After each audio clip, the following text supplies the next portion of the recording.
Hello and welcome back. We started exactly where we left off last time. This episode is way more about exploring and trying to find that stupid rebreather that you apparently need for almost every cave in this game. As you can see, we hopped into our golf carts and started driving. Pretty quickly, we found some rundown houses.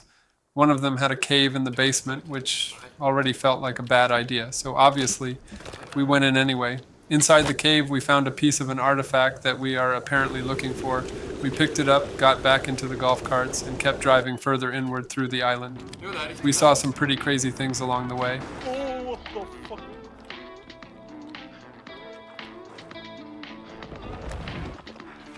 Oh shit, Rick! Shit! What the fuck? Eventually, we set up camp for the night, and of course, we got surprise attacked in the middle of the night. Because why wouldn't we? We fixed the problem and slept safely through the night. We woke up to some very non-friendly cannibals, dealt with them, and decided to check out a nearby cave. Turns out that cave required the rebreather. So, yeah. We turned around and climbed back up the same hole we had just crawled down. We got back into our go-kart and discovered the true horror of this game. Helvete for en vei, mann! Fy faen, det er masse steiner, mann! Fy faen!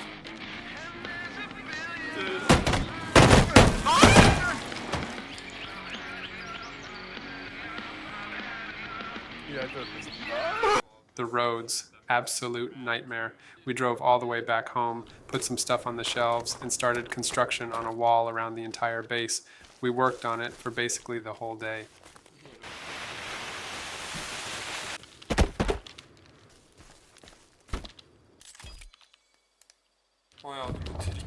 After that, I picked up my dried meat from the drying rack, went to sleep, and had a peaceful night.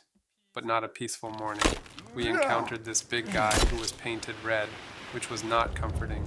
But as you can see, the base was secure, the wall was beautiful, and the helicopter even came back.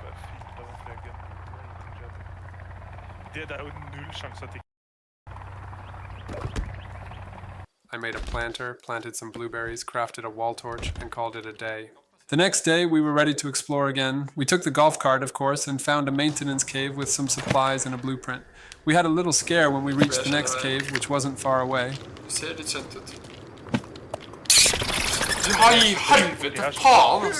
We went in and very quickly realized we needed better weapons. Not far from the cave, we found an electrical baton, and then never used it again. Then we took a long drive, and you want to hear some real excitement? We drove all the way to the beach. We wanted to check out a purple dot out in the water. And of course, I forgot to put the handbrake on.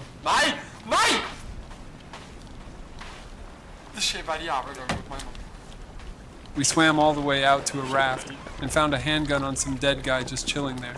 Picked it up, went back to land, made some food, went to sleep, got attacked, and finally tested the handgun out. We woke up to Kelvin randomly being on the beach with us. We packed up camp and went all the way back to the cave we felt underpowered for earlier. This time, we went in and absolutely wrecked chaos on the demon things inside. We used way too many magazines and threw grenades for good measure.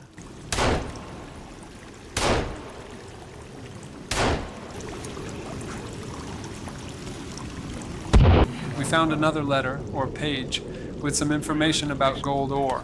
Deeper in the cave, we found this huge guy stuck in an opening with some neatly placed sticky bombs next to him. We picked up the sticky bombs and completely blew him to bits. We had a little shootout, found another page with some writing on it, and pushed even further in. We used basically everything we had to keep going. Eventually, we ran into this double twin hellspawn thing. We tried to burn it, we tried to shoot it, and after way too much effort, we finally found something useful, the zip line.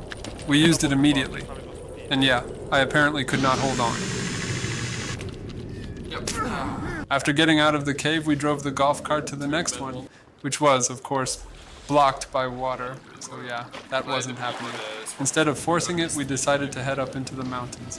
And honestly, that was probably the better call anyway.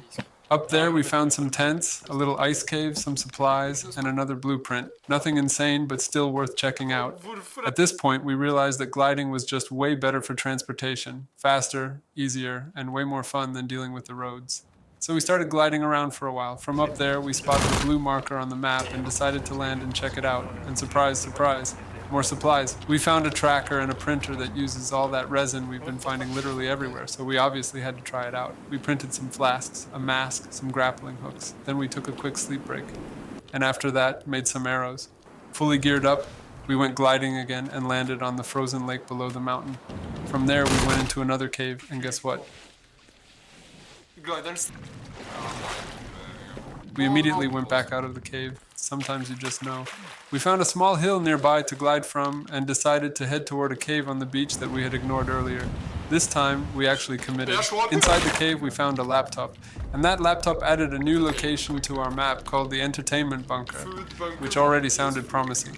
We ate some cat food, had a small grenade accident, climbed down a rope, and then we found another piece of the artifact. We backtracked, took another path, and finally found what we were actually looking for, the Rebreather. But of course, it wasn't that easy. We had to fight off a shark that was apparently the local resident of the water. After dealing with that, we finally used the Rebreather to swim through the cave. And when we came out the other side, we were literally out in the middle of the ocean. So yeah, that was a moment. We made our way back to land, found a good hill, and started gliding again.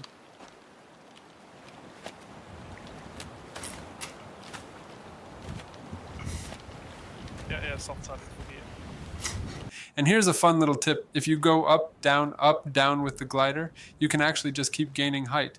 So naturally, we abused that. We headed over to the entertainment bunker, found a bunch of supplies, a book, another printer, and most importantly, a safe bed for the night.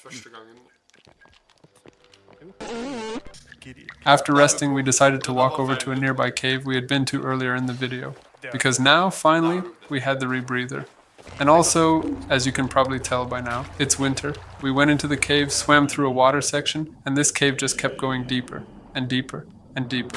After fighting off what felt like millions of cannibals and literally going through hell down there, we found something I was definitely not expecting. An underground spaceship? Yeah, same reaction. We went inside, found another artifact piece and the ancient armor, which honestly made the whole nightmare worth it.